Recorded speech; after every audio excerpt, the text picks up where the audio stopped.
Good morning. I was actually going to test the microphone, but good morning, everyone. I'd like to welcome you officially to the 7th annual Mayor's Breakfast.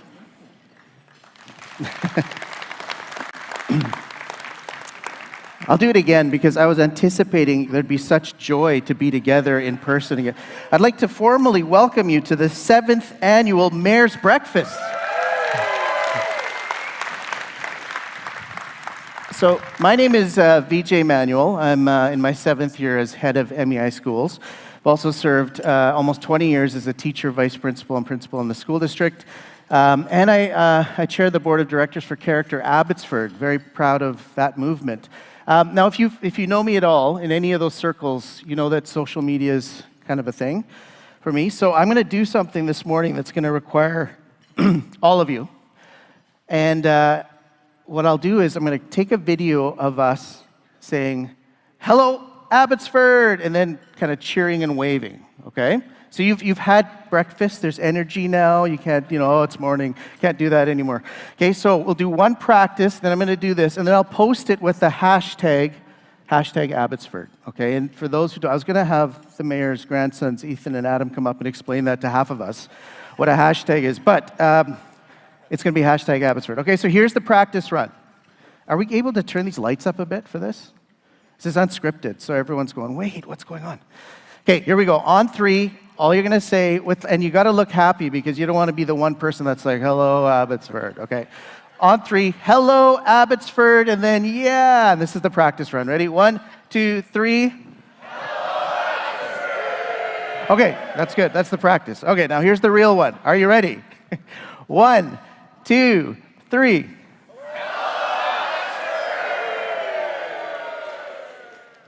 Awesome. Good job.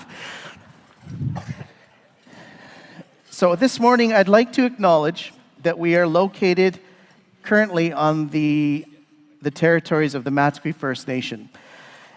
I'd like to ask you to join me in welcoming Chief Alice McKay, who will be bringing greetings. Chief McKay.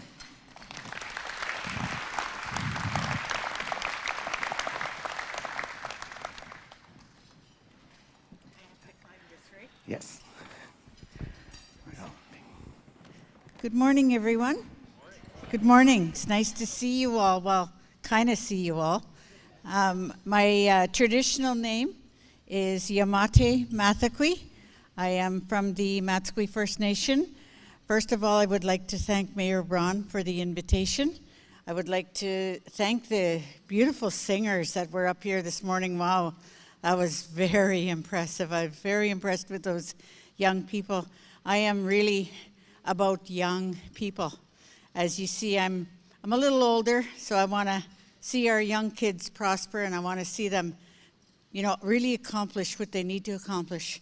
I'm honored to be sitting at a table with a young man that's going to be a doctor, and that just makes me smile because there are no limits to what our kids can do these days. So I would like to, on behalf of Matsqui First Nation, I am the elected spokesperson. Our Matsqui government is different. There's actually 9 of us that sit at the table, and I am the spokesperson. I've just been elected into my 9th term, so when I'm finished this term, I will be 27 years as the chief of Matsqui First Nation. So, thank you. So on behalf of the Matsqui First Nation people, on behalf of the Matsqui First Nation government, I am honored to stand here and welcome you all to our traditional territory. We do share territory with Sumas First Nation, but this happens to be Matsqui First Nation's core territory. So thank you so much. Thank you, Mayor Braun. I hope you all enjoyed your breakfast. It was delicious, and I hope you have a beautiful day. My assistant and I, we have to leave because we have another meeting at 9 o'clock. So thank you so much. Take care, everyone.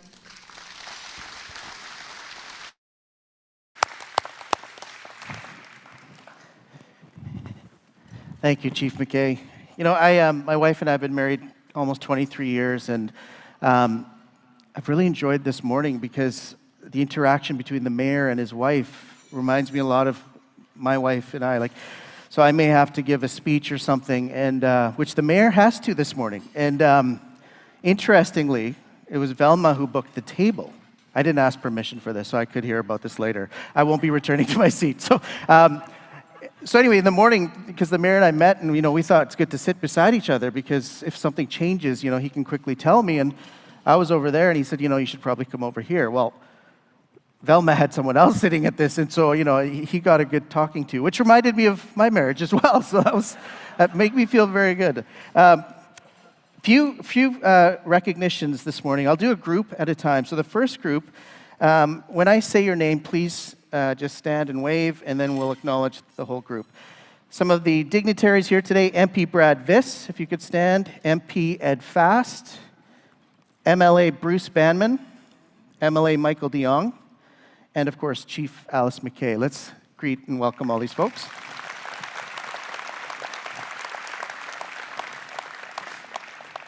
The next group is the city council members, and I think this is why the mayor asked me to MC, because he knows I'm a teacher, and so this is actually attendance, what I'm going to be taking, because I know what to do if they're late, and I know what to do if they skipped. So, council members, if you could stand and wave when I call your name: Les Barkman, Sandy Blue, Kelly Chahal, Brenda Falk, Dave Lowen, Patricia Ross, Dave Sadu, and Ross Siemens. Let's welcome these folks.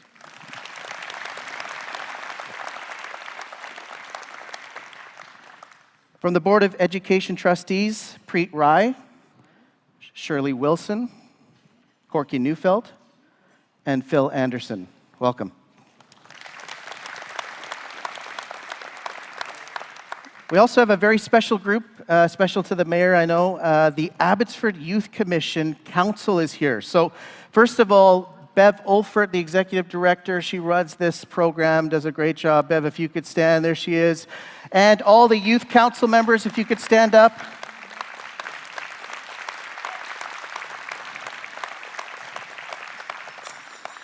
Just a point of business, emergency exit. I just got off a plane last night from Saskatoon at midnight, right here. And I was saying to the mayor, I thought about just sleeping over in my truck, but then I wouldn't have looked this good. So they were doing this in the plane, so I'll try to replicate. So the exits are to my left and right. There's also in the back. And the bathrooms, and I haven't been for a while, but they were back in that region there, so just so you're aware. Breakfast service will continue throughout the presentation. Coffee and tea will be served to you as you're seated. And at each place setting, you will either have a jar of honey by Happy to Be Back or a package of sunflower seeds, and that's a gift for you. Each table has a copy of the 2019 to 2022 updated strategic plan, so you can follow along there as the mayor speaks later. And after the mayor's presentation, there will be a question and answer time. And I'm excited, also a little bit nervous, because this could go a few ways. But the questions have all been submitted previous to today's meeting. And so we'll just have an exchange up here together. We are very mindful of your time, so and I actually function this way as well. So we're going to be done at 9, so no one needs to leave early. Okay, we will end at 9 o'clock.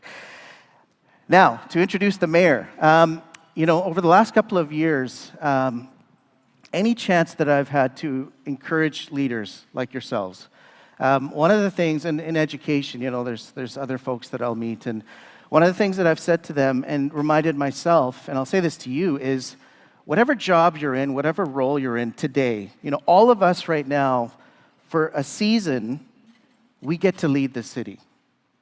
It's quite an honor, isn't it? For this window of time, we're leading the city in whatever capacity you have that. And my encouragement is always this: you don't need the job as much as this job needs you. So the work that you're doing, you are needed to do that work more than you need that job. And that kind of shifts thinking a little bit. And I would say this to our mayor. Most of us who know you know that you don't need this job. But I think I speak for all of us that we really needed you in the job. So thank you for your service. Please welcome Mayor Braun.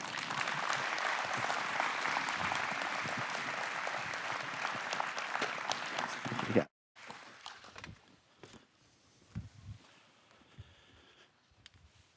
Good morning, and thank you for so much for joining me this morning. And thanks also to VJ for that kind introduction. I told him to keep it short. He was a little longer than I thought he would be, but anyways, thank you very much for those kind words. I'm also grateful to the Abbey Flats Vocal Jazz Group and Big Band Ensemble from the Abbotsford School of Integrated Arts for such an energetic start to the morning. It just kind of picked me up, so wherever you are, thank you, because it is hard to see here who's sitting where. It's my pleasure to welcome you back to the first in-person Mayor's Breakfast since the pandemic began. It feels good again to see people face to face. I'm kind of had it with Zoom meetings and WebEx and all the other ones. But I'm delighted also that my fellow council members are here this morning, and you've had a chance to see them already, and I'm extremely grateful for the work they do and the dedication they show week in and week out. Thank you to all of you.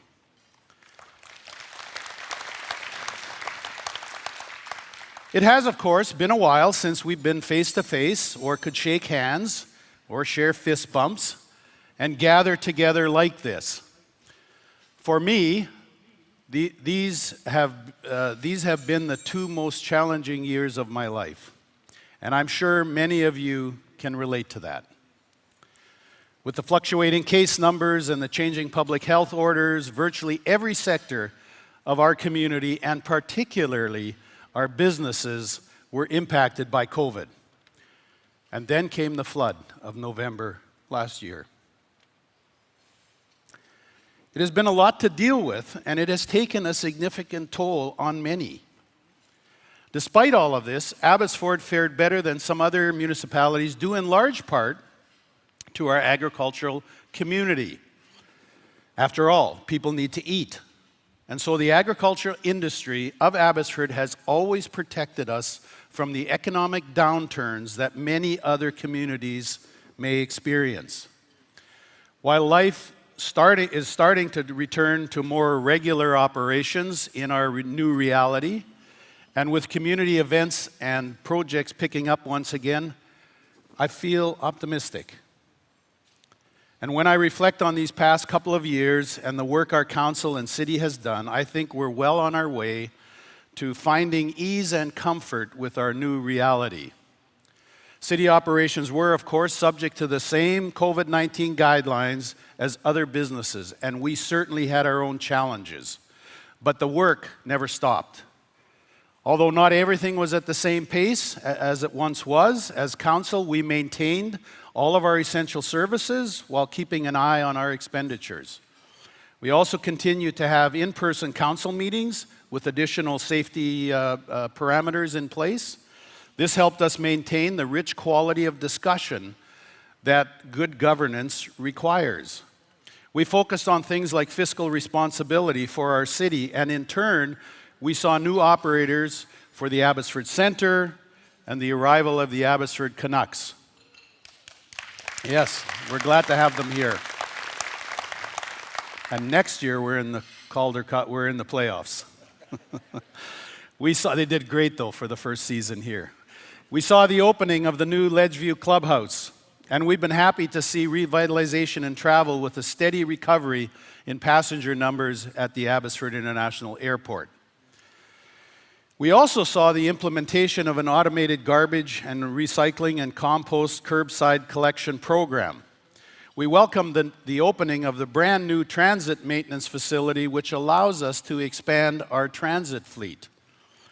We also created and implemented Abbotsford's first ever 25-year financial plan, as well as an asset management strategy following an assessment of the condition of every building the city owns, and there are many of them. Right now, we have three major road and infrastructure projects underway. Sumas Way is being widened out to the U.S. border, including the building of a new overpass at Vi Road.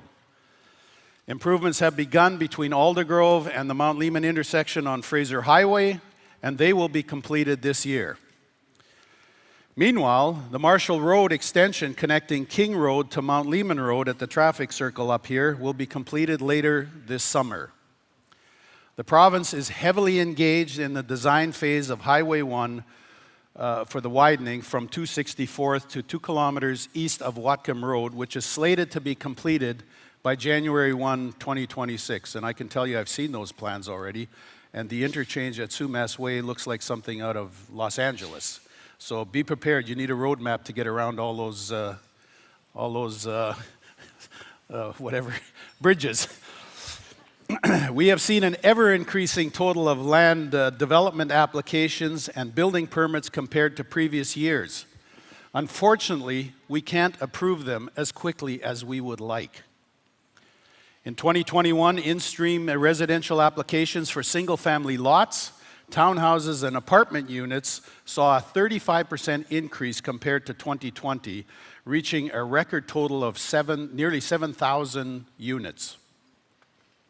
Major developments include Hungerford Properties, the largest industrial development in Abbotsford. There's also the Vaquera Ranch on the former Trethewey family land, which is being developed by Diverse Properties and is the largest residential development to date in Abbotsford. And in addition, Infinity Developments will completely transform historic downtown Abbotsford. These developments and many others have a tremendous economic impact and bring the potential for more opportunities to our residents and business owners and those wishing to come to Abbotsford. This is why we need to address the lengthy delays that take place with applications and permitting. Abbotsford's struggle in this area is not unique. And like most other municipalities, we are facing staffing shortages, and that's not okay. As a city, we need to solve this bottleneck so that the development community is better supported in making much-needed investments in our community. This is something Council continues to work on. In fact, during my weekly discussions with the city manager, this is the #1 topic, and we are always searching for ways to navigate today's current staffing challenges. Council continues its work to improve our financial position so that we are able to maintain our existing facilities and infrastructure and move forward with future projects. As part of its ongoing commitment to fiscal responsibility, the City of Abbotsford continually reviews its asset portfolio, and we are always seeking to identify potential risks as well as opportunities to maximize revenue, especially in light of the current economic environment.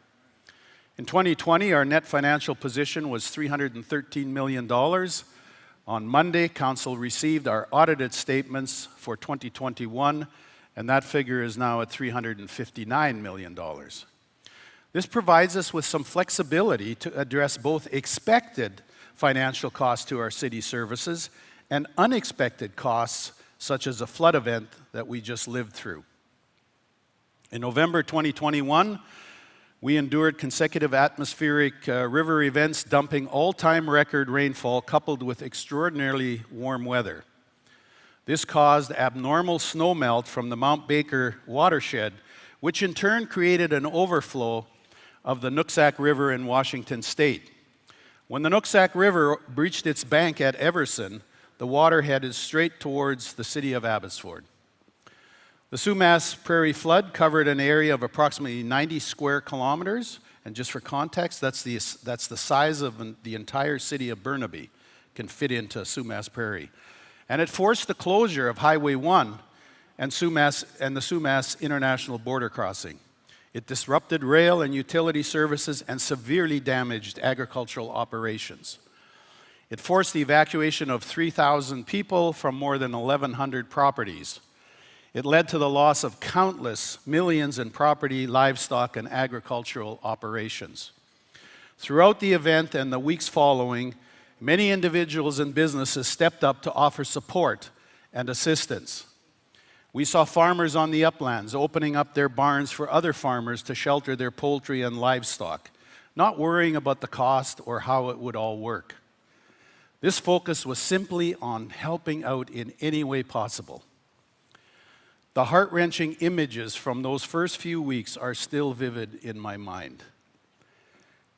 Within such a short time, the devastation that had created recovery work that will take us years to complete.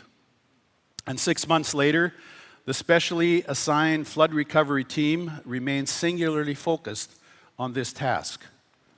Of the 300 or so damaged city infrastructure sites, city crews and contractors have now completed repairs to 190 of them, so we still got a ways to go. According to Federal Minister Bill Blair, this is one of Canada's most expensive flood disasters ever. Our estimated response and recovery costs for the city will be at least $150 million and could go a little higher because we're still finding damaged infrastructure. I continue to request funding and support from senior levels of government and continue to push for their help with our long-term solutions and infrastructure needs as we expect these costs to be in the billions. In April, the City of Abbotsford shared long-term flood mitigation options for Sumas Prairie with residents, businesses, and local governments, including Samath, Matsqui, and Lacamo leadership. As you may have seen, options range from an estimated $209 million to nearly $2.8 billion and offer a range of flood mitigation and protection measures for residents of Sumas Prairie. The options include improvements such as raising dikes to meet provincial standards, or adding a new pump station on the Sumas River and enhancing the Barrowtown pump station, which is situated on the Sumas Canal, along with the potential of making a designated floodway. These options provide varying levels of enhanced flood mitigation compared to the current infrastructure that's in place. The City of Abbotsford needs to take immediate action to implement a solution within our community. By doing this, our city will not be as significantly impacted when future weather events occur. For the last few weeks, staff have been listening to feedback and ideas both online at Let's Talk Abbotsford, as well as in-person public engagement meetings in the community. We will use the feedback that we receive to shape future plans and funding discussions with senior levels of government. Staff will be presenting to Council on these findings and the preferred option very soon. It's important to say, of course, that there is no quick solution, and we must remember that the flood affected members of our agricultural community in different ways. Some of our farmers are back to full swing, providing at normal levels. Others are still rebuilding, while others are wondering if they should even try to rebuild. Soil-based farmers are concerned about potential contaminants on their land. The blueberry farmers are concerned about the survival of their blueberry bushes. Even if they survive, will the production levels be the same as their pre-flood levels? And will the newly planted bushes have to be removed and then replanted with 5 years before the first crop and any new income? This is all weighing heavy on our farming community. My point is that each farmer has been impacted differently depending on the type of farming and the location in Sumas Prairie. We know the recovery and implementation of a long-term flood mitigation plan will take years, and we really are just at the beginning of a long journey together. Abbotsford has the most productive agricultural land in Canada on a per hectare basis, and we are the #1 ag producer, approaching $1 billion in sales annually. If we want to minimize the impact of future floods, and if we value our food security and want to protect our food sources, then we need to rethink infrastructure investments and prevent an even greater disaster that may be just around the corner. When I reflect on the past year and the events like the flood and heat dome that impacted our community, what stands out to me is the importance of building relationships and partnerships. After all, no single family, government, or group can tackle everything. When we join forces and work together, the results make for a better community and help propel us forward. Over the past year, I spent more time than ever advocating to senior levels of government. From Prime Minister Justin Trudeau and Federal Ministers Blair and Bibeau, through Premier Horgan, Deputy Premier Farnworth, and many other provincial ministers. I'm grateful for the calls, the conversations, and the financial support that has been and I believe will continue to be provided to our community. Whether it's around flood support, homelessness, or complex care housing, it's only with mutual respect and by working together that we are able to make incremental changes. This can be seen in many different areas and at many different levels of government and services. Since becoming your mayor, one of the intergovernmental relationships the City of Abbotsford has focused on is our relationship with Matsqui and Semith First Nations. Shortly after being sworn into office, I reached out to both Chief McKay and Chief Silver, and we began a journey to get to know one another. There was no agenda for these early meetings. They were simply about opening dialogue and building understanding. Before COVID, the city and Semith First Nation signed a memorandum of understanding regarding the Matsqui Dike on the south side of the Fraser River. Meanwhile, Matsqui First Nations and the city have finalized a servicing agreement for providing water, sewer, fire, and police services that had all expired more than a decade ago. There have also been many interactions between our respective staff on a whole variety of subjects, including the latest engagement on the long-term flood mitigation options. The relationship with Semith and Matsqui First Nation are stronger today than ever before. As in any relationship, there can be hurdles and different perspectives that emerge from time to time. But the essence of a healthy partnership is a willingness we share to sit down and respectfully engage in seeking solutions. I am hopeful for what the future brings by working alongside each other as government bodies with different and shared priorities. The diversity and richness of our community is what makes Abbotsford a great place to live. As you know, agriculture is at the heart of our Abbotsford community. This year, we restarted AgriFresh, a planning process to review agricultural policies, bylaws, and regulations to establish a framework for ongoing bylaw compliance for land within the Agricultural Land Reserve. AgriFresh supports the viability of agriculture with improved policy guidance and updated city regulation that is clear and predictable. I expect Council to consider AgriFresh for implementation this summer. Now, I hardly need to tell you that crime is in the news every day, locally and globally. On Monday, our community suffered a tragic event. Our thoughts and prayers are with the de Jong family at this time, and our most sincere condolences go to them and their loved ones. Losing a loved one is never easy. Velma and I knew Arnie and Joanne for over 40 years, and their loss is felt by many in Abbotsford. As a community, we are concerned with this unexpected tragedy and uncertainty that follows an investigation like this. Thankfully, these events are rare in Abbotsford, but that also makes it all the more shocking and unsettling for us. As we wait to hear more information from IHIT, who are investigating this incident, our prayers remain with the friends and the families of the de Jongs. Another area that takes the focus of the Abbotsford Police Department is property crime. Well, property crime in Abbotsford had remained fairly consistent over the past number of years. This year, the Abbotsford Police Department has seen an increase of nearly 9% in property crimes for the first 4 months of this year, compared to the same period last year. While these stats may not be as severe as many other surrounding municipalities, there's still work to be done. We also know too well that homelessness and affordable housing, mental health, and drug addiction remain critical issues in our community. Abbotsford has 107 year-round shelter spaces and 406 units of supportive housing currently operational or in the works.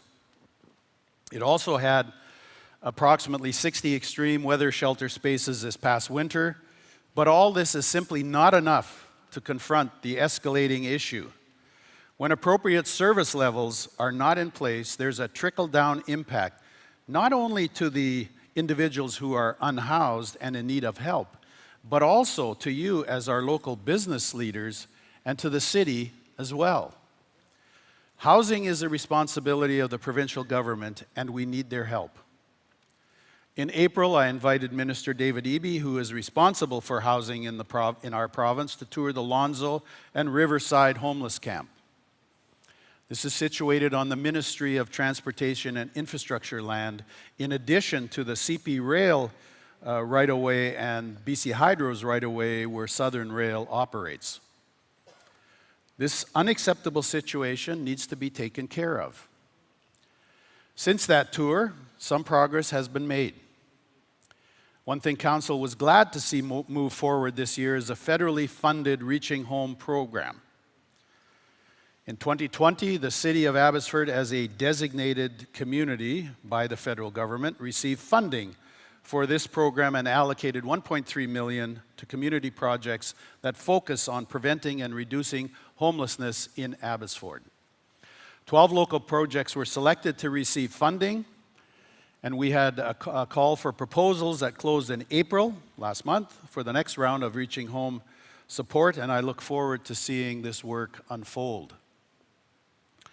So in conclusion, while I'm proud of the work we've accomplished, I know there's still a lot of work to do together to build on our momentum. We've proved, not just to ourselves, but to the whole world who was watching, that Abbotsford is truly resilient.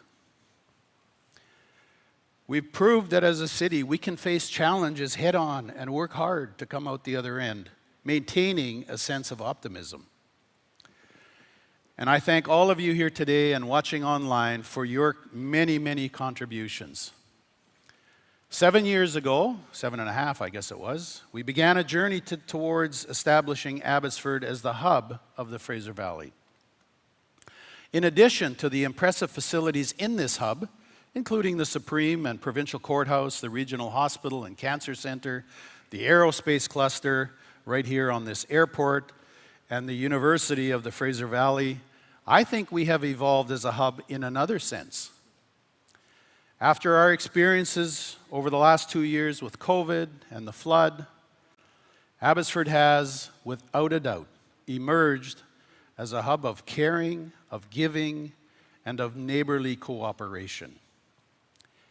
And I'm truly honored to be the mayor of a hub of this caliber. Thank you all for coming this morning.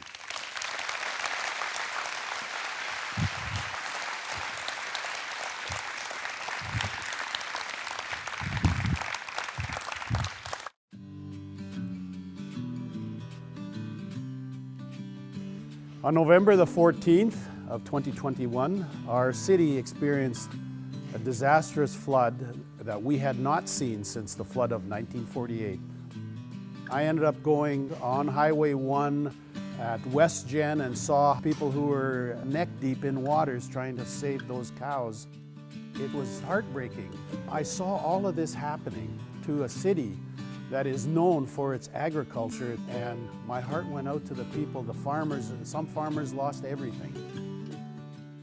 On behalf of Mayor and Council, I want to take this opportunity to thank our first responders. They did just an excellent job of protecting and guiding our community through some really difficult days.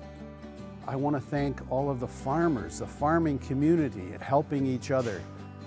I want to thank all of the volunteers that came out. I want to also thank our city staff. And I want to thank the residents of our city. You came together in a way that made me proud to be your mayor. I saw a lot of people selflessly sacrifice money, time, in all sorts of different ways to help those farmers through a very difficult time. Since the floodwaters have receded, your council and staff have been working very hard on a recovery plan. I'm just so proud of our city and how we came together to help one another. And I really believe that we will build back better than what we had before the flood. And this city and you as a community will come back stronger, and we will become an even greater city than we already are.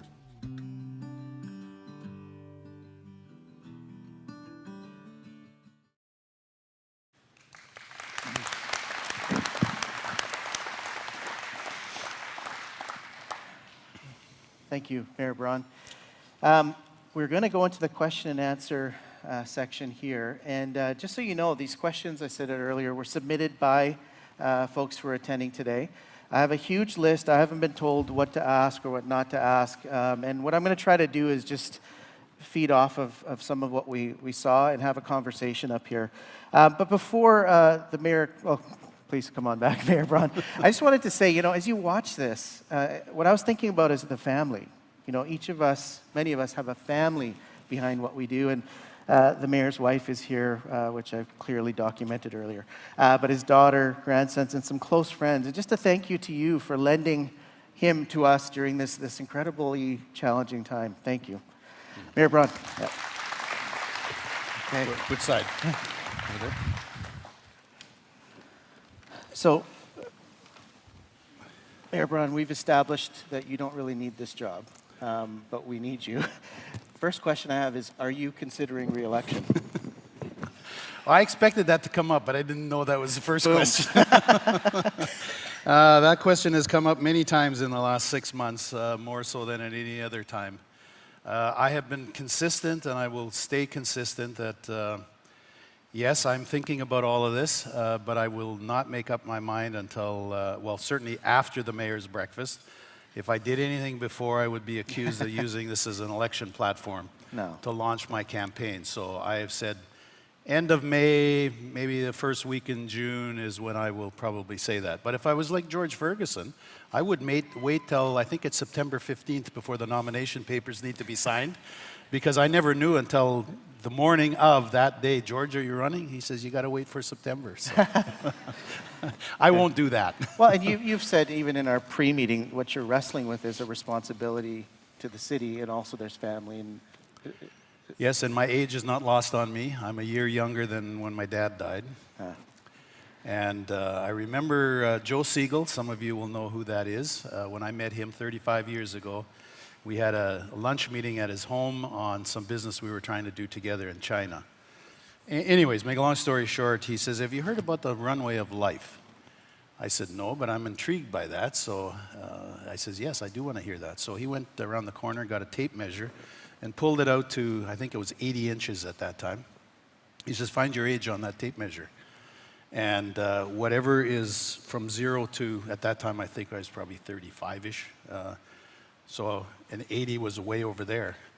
But every year on my birthday, I think of what Joe told me. And I think, okay, so now I have 10 inches left. If I live to be, I mean, I may not have tomorrow.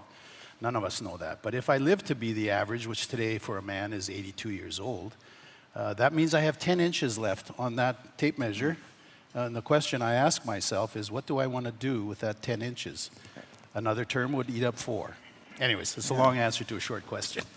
But if you don't run, you will take away things that Velma can do with her 10 inches if you're at home all the time, probably. She's actually scared of me being home. Yeah, that's what I was trying to get to. And just so nobody thinks that Velma isn't supportive, Velma is very supportive of me running for another term if that's what I decide. So she's fully on board. Awesome. You talked about your friends, the de Jongs, and just the shock in our community. Are we safe? Yes, I think we have one of the best police forces in BC, if not Canada. I can't compare it to Canada because I don't know them all. But they are an awesome police force, and they are doing everything in their power, as I'm confident IHID is doing, to solve this. I mean, I heard about it Monday. I didn't realize it was the de Jongs until I saw on the 6 o'clock news the photograph of their home. And I said to Velma, I said, that's Arnie and Joanne's house, just around the corner. Anyways, yes, we are safe. Yeah, and you're in a position... But it is shocking and unsettling, for sure. And you're in a position to know that, which maybe everyone doesn't know, is RCMP versus city police, that actually reports, you chair the police board. Yes. Okay. So I get an inside look at yeah. how they operate, and I'm very proud of them, as is our board. Many of them are here too. I just thought of that. We should have introduced them as well. I think there's a number of board members that I saw here, but thank you for coming. Yeah. The question of you know, the floods, and one of the questions I had here, there are some farmers and business owners are still out of their homes and haven't received funding to support them following the flood. It's taking too long. Why is it taking so long? We just finished our our third public engagement at Upper Sumas. I was at all three. We were there for, I think it was 3 hours on each day. And I had quite a few farmers come up to me and tell me that I would ask them just so that I had a little more context. I've talked to many farmers, but when that class action lawsuit was launched, our lawyers told me, rightfully so, you need to stop having those one-on-one meetings with farmers, because we don't know who's part of that, and you may say the wrong thing that, with all due respect to the lawyers in the room, that they would use against us. Mm-hmm. And so I stopped doing that. But in the engagement, it was about the 4 options. But I would ask them, so on your farm, some of them I knew, many of them I knew, some of them I didn't know. I met the saffron farmer for the first time. But I said, where are you in terms of loss? 4 million, 5 million, 6 million. Was common. And we're rebuilding, and we're hoping that you are going to protect, you being mayor and council and staff, protect us from another flood. And we then turned to disaster financial assistance, and many of them said they had not received anything yet. They'd spent $200,000, $300,000, $400,000 on their homes, and I said, that surprises me, and I will make, and I said this yesterday when I was on CKNW about the Fraser River and the upcoming freshet, and he asked me that question, and I said, I will make some phone calls, not yesterday, but after the breakfast this morning. So I will be phoning some ministers at the province to find out, to get an understanding, what is the holdup? Because obviously there's a backlog or a log jam somewhere. While others have told me they've received, I know of one farmer, they received $400,000 in advance actually. So I'm not quite sure what's going on. I did hear there was a lot of adjusters from Alberta here, which tells me that they're having the same problem we have. There's not enough staff. There's not enough people. There's vacancies. I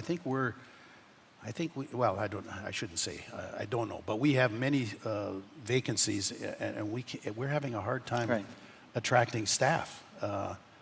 And it's not for want of salaries. I think our salary grid is right up there. But anyways, that's a whole nother story. So the logjam for supporting these farmers to get back into their homes isn't happening in the municipal level. It would be provincial? The provincial government and the federal is involved because they've earmarked $5 billion for all of BC. I have no idea how much of that is going to come to our city. For agricultural operations, the Ag Ministry announced, I think it was $228 million or $238 million for farming operations, and I'm told by Minister Popham that money is flowing, but not as fast as she would like. The last number I heard maybe 3 weeks ago was 20+ million had gone out the door. Okay. But I certainly have an advocacy place, and I do that on many fronts that have nothing to do really with local government, but it affects our community, and I want to be front and center making the case, hey, we need your help. And you're going to hear me push a little harder if things don't, well, I shouldn't say. I'm happy with the provincial response by both the feds and the province for our city and its infrastructure. But it seems like if these stories are correct, and I have no reason to believe they aren't, something is holding up the funding, because the funding is there. It's just, somebody's got to get a checkbook out and start cutting checks. So in this issue, your role is very much advocacy, and you are doing that? Yes. Okay. You articulated, the dam and the dike. The dikes and how we need to repair them. One question, there's been an increase in a lot of weather things in Abbotsford. So we've seen an increase in snow, it seems. It seems like we've seen it, well, we all felt the increase in heat last summer. It could come again. obviously the flooding. How is the city preparing to deal with these extreme weather events, just, generally? Because we haven't been prepared for them in the past, perhaps. Well, that's a difficult question to answer, because if you can tell me what's coming next and when, we can prepare for it right away. But in many cases, whether it's derailment of toxic chemicals in downtown Abbotsford, heaven forbid that ever happens, you have very little advance warning that this is coming.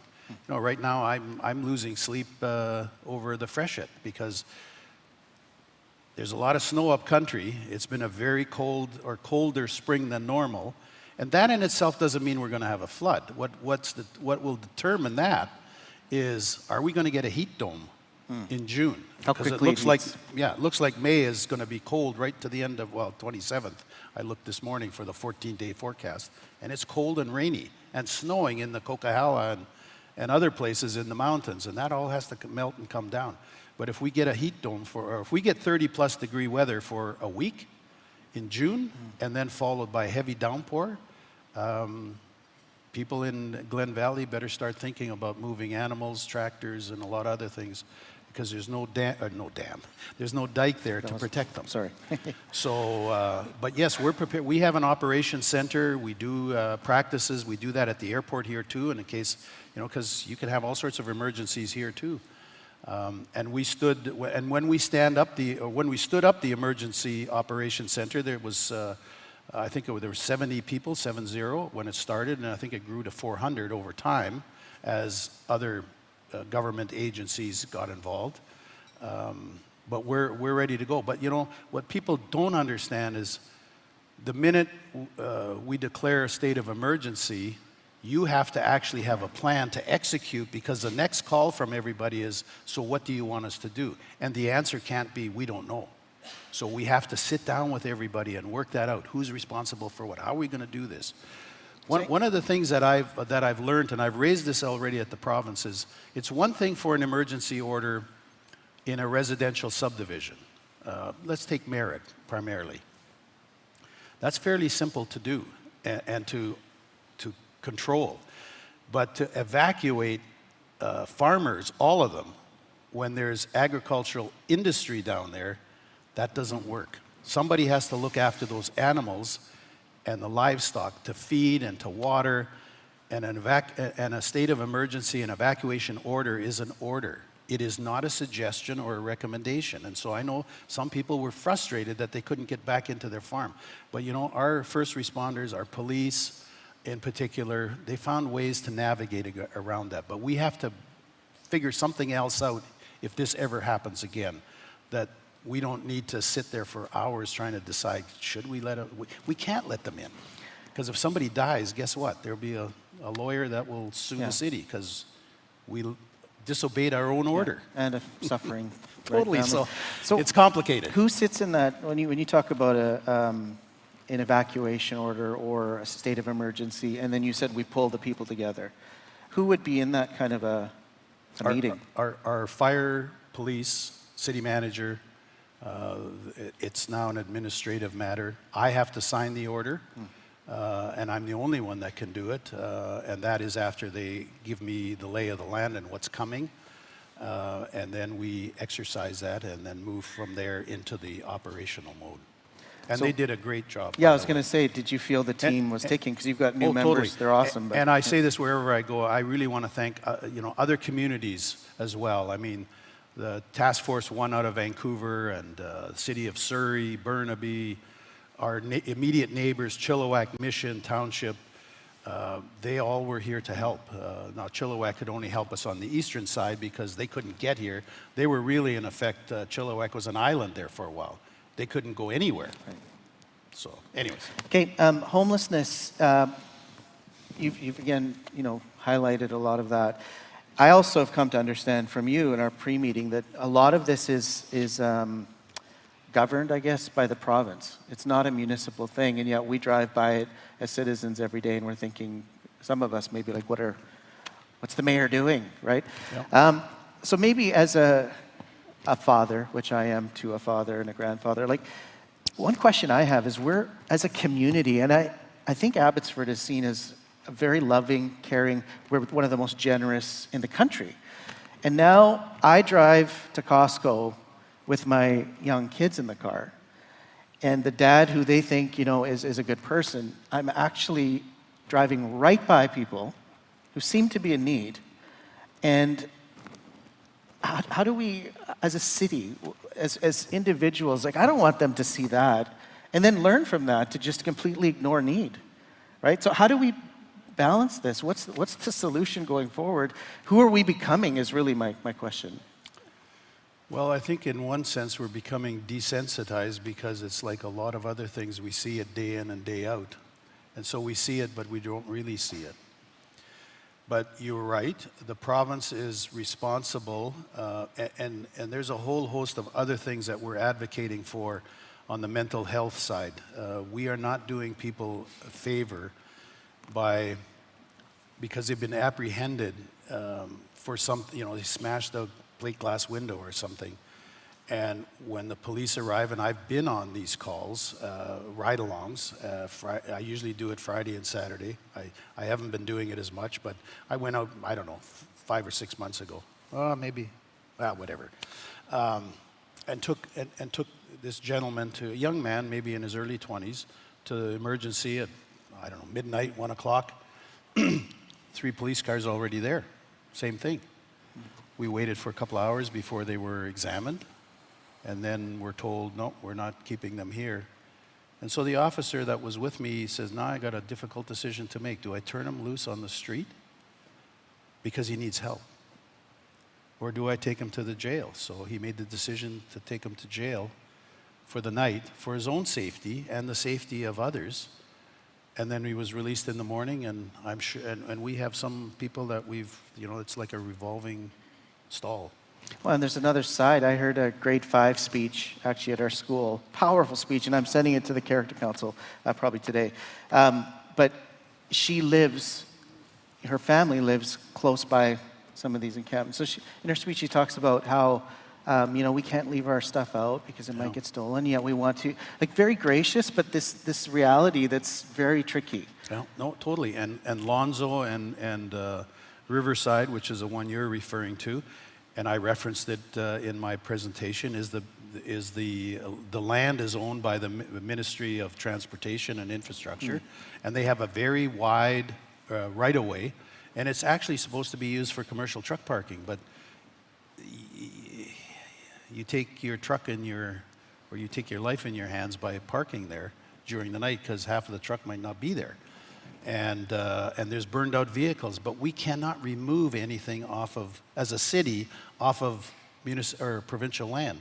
So that's why I invited Minister Eby, and he saw firsthand, and I think he's going to do something, because I think he put once we were finished with our tour, I think he was wearing his Attorney General hat and recognized the risk in all sorts of areas if this kept on. So I'm hopeful that, and we talked about housing. We had zero supportive housing when I became the mayor. Right.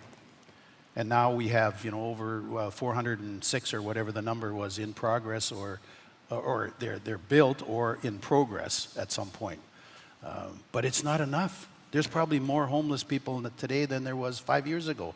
And are those housing projects effective? Yeah, I'm not sure I want to go too far down this rabbit hole, but yes, they are sorely needed, but not everybody will go into supportive housing, or they go in and they are asked to leave because, for lots of different reasons by the nonprofit operators, there has to be something more, and I think it's on the mental health and complex care that we being the 13 mayors of the largest cities in the province, are advocating and have been advocating behind closed doors, and there's some movement. Abbotsford is going to get 8 complex care units, but we probably need 50. And we're not the only city. Everybody needs this, whether it's Prince George or Kelowna or Kamloops, and all the metro mayors who are in that top 13, we're number 5 by population on that list. They're all having the same issues, and in some cases, I think their cities are actually in more need than we are, as strange as that may sound to you. Yeah. No, I think what's important, and I believe this to be true, is this is an area of passion for you in many, and your team. In many ways, your hands are tied, and yet you're still, this is on top of mind, one of those 10 things that you've got going. And I'm thankful for the federal government, and Ed Fass was helpful in that because we were not a designated community, and what that means is that you have a steady stream of money that is predictable going forward, because it's hard to make plans when you have to do everything with a grant application. Right. Because it's like the lottery, and I've said this before, you never know from one year to the next what you're going to get. How do you plan, especially for infrastructure? But even on the homeless front, if there's not predictable funding, you don't know where you're going. And what happens if the funding is cut off? Change of government, nope, we're done with this. Right. Okay, so moving to development in the valley. Can we develop the Fraser Valley indefinitely? Would it become unlivable? And is there any reasonable way to even put the brakes on if that should happen? So is it something that can just continue to develop, or is there a limit in your view? I've never thought of that in terms of a limit. Although I have met with some people who say that our police should be at every exit, off-ramp, stop people and tell them, don't come here because there's too many people that live here already. And they were dead serious. At first I thought they're joking. They were dead serious. Vancouver was once the size of Abbotsford. Today, we're 153,000 people. They're a little over 600. I won't be here to see it, but we will be, the 2016 OCP envisioned a city of 200,000. We're getting there a lot faster than we thought at the time. The last 5 years, we've been growing at 2,500 people per year, according to Stats Canada, from 141 to 253, 500, I think. We'll be at 200. I can see us going to 300, but it'll be densification. We'll be going up instead of out because the sprawl, we can't, as the largest geographical city in all of British Columbia, we can't afford to drag services from one end of the city to the other, east, west, north, south, however you want to do that. They can't support it, or our taxes are going to go through the roof. We're larger than Langley. We are the largest in British Columbia. Wow. Yep. Okay. That came after amalgamation in 1995. I see. With the population of Abbotsford growing substantially, because we don't have the police, I was going to say cops, is that wrong? Police officers at the exits, stopping people. When it comes to the school district, the BC Treasury Board asks school districts to reach into their limited operating budgets to subsidize the capital cost of school expansions. It's a challenging demand. Could your office do more than it is doing now to help the district advocate to the province for more assistance to expand school infrastructure? Well, that must be the school board team. No, there's probably others too. I just want to say I do that on just about every subject matter that you could bring up. When I meet with different ministers or senior staff, because there's lots of interaction throughout a year. And I do advocate for more. We have our own elected trustees on the school board, so I try to stay out of their backyard. But on an advocacy role, absolutely. I think we've been shortchanged for years because we're too predictable as a community. What do you mean by that? Well, we vote one way, and so if the party in power is in Ottawa or Victoria, I think what happens, and I've said this to Premier Horrigan in the reverse, what I'm about to say, but so something comes up for Abbotsford, and the cabinet colleagues around the table might say, yeah, but Abbotsford, they always vote for us, so we need to put some money in another riding to get them to flip that riding. And I said to Premier Horrigan when he became the Premier, I says, now I'm worried it's the other way. You're going to now say, or around your cabinet table, the conversation will be like, well, why would we invest in Abbotsford? Because they never vote for us. And so that's changed in the last election. So we do have an advocate in government, but we need the results to be closer. See, I always say, and I don't mean this in a disrespectful way, I said, Quebec has got this figured out. It doesn't matter who's in power, they get what they need. And we sometimes out here are left behind, I think. anyways, So in this, that's only a part. What was the other part of the question? well, the advocacy. What? Oh, could you yes, do? I do that. And I do that for the university as well. I said, you know, and I'm very, now I don't do this in public, although this is public, so somebody's taping this, so they're going to hear this. But I just thought of that. I should be a little more circumspect in what I say. It's just the two of us here. No. This is on YouTube. I just thought of that.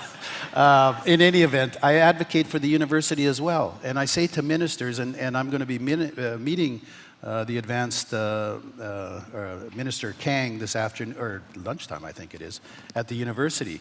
I says, you granted us university status, but you forgot to send the money that a university is in need of.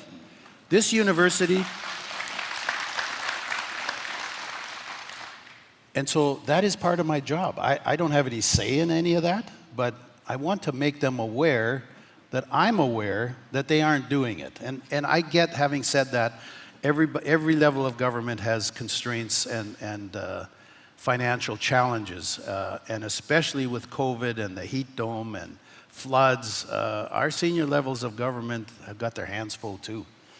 But you have to be in front of them, in person. Sending letters and emails only will take you so far. And I found it's time well worth it to go to Ottawa, meet in person, meet in Victoria, and I'm trying to arrange a couple of meetings with ministers right now to take up some issues. I think for some people, the get it done people, you know, which I think you are.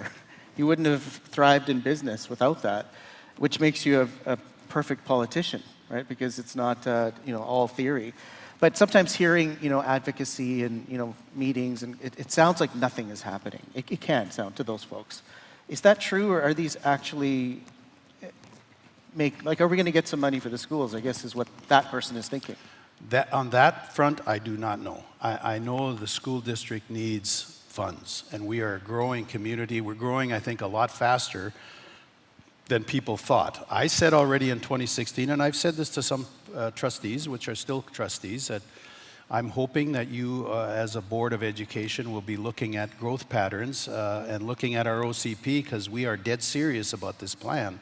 It wasn't adopted, or maybe it was right after the adoption. You're going to see some significant growth, and that's what's happened. The prior 5 years, not so much. I think it was about 1,000, maybe 1,200 people. Now we've doubled that to 2,500 over the last 5 years, so there's 12,500 more people here than there were 5 years ago. Last question. Oh, okay. Is it time? Yeah. Oh, yeah, it is. I told you, I'm all about I've been watching. So your grandsons, Adam, and the older one? Ethan. No, Adam is the oldest. Ethan is... Adam's older? Nick. Yeah, okay. Adam's older. How old are you, Adam? 23. So in X number of years, and by the way, your tape could be longer than 80, right? You keep referencing 80. That's true. I need you longer than 80 inches. Yeah, my mother is 92, so she's got good genes. So. Okay. But my dad did die when he was 73, and I'm 72. I'll be 72 next month. So. Okay. When Adam, who's 23, is your age, what would you hope this city is about? Well, I hope it never loses its caring and compassion that it has, because you said it's one of the most giving. No, it's not. It is the most giving, and has been, I think, for 14, 15 years running on a per capita basis. I always tell senior levels or MPs and MLAs sometimes when they say it. Ours, I don't think, say that, but others say, oh, you guys are the most giving. I said on a per capita basis, because there's way bigger cities than we are who give more money. But on a per capita basis, I think we give 3 times what the next jurisdiction, and I should know what it is, but I don't. But no, that's true. And so I hope we never lose that. But this will be a much denser city from a development standpoint. You will probably see 30, 40-story high-rises in the not-too-distant future. But it'll be in our city center. That's what our focus is on. You know, between Berkwin and Trethewey, 400 meters on each, north and south. Seven Oaks Mall and West Oaks, I can see that all being redeveloped with beautiful plazas, the kind that we pay big bucks to go to Europe to see. We're going to be asking for that when the developers come and say we want to densify, and there's going to be 10,000 people living in this piece of land here, and we need to make sure that we get that, because you can't have all this disruption if there's no benefit to the community. And we were in a financial hole 10 years ago. Our financial position was our net financial position was 17 million in the red. Well, if that was a balance sheet that you had as a business or my business, my banker would have said you're bankrupt, and you better do something to change or you're going to be out of business. Well, the city can't go out of business. They just raise taxes. Well, any government when they need money. It's not just local government. So for Adam, it'll be a giving community. Yep. It'll be dense. It'll be and a bigger. livable, walkable city where you can bike and walk, and we are moving in that direction. Now, for others, and there may be even some in the room who don't think we're moving anywhere fast enough, but we can only do so much as local government. We've set the table in our official community plan, and now we're starting to see investments and inquiries from a lot of development companies west of us, which we never saw 10 years ago. Thank you, Mayor Braun. Thank you. Thank you. Yeah.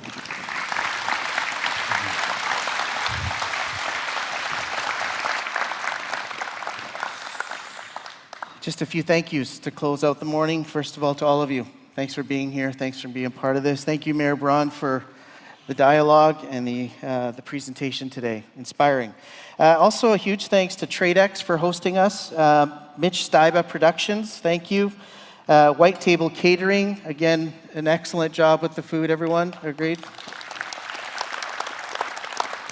Campbell's Gold, who provided the honey and seeds at your table. Abby Flats, vocal jazz from Abbotsford School of Integrated Arts. And the big band ensemble, who will be playing us out. And also, I just want to say thank you to Nancy, Alita, Manju, and there's a team that just make this happen. Where are they? Let's just say, just everyone give a big thanks. This is, thank you, everyone. We'll see you next year. Have a good day.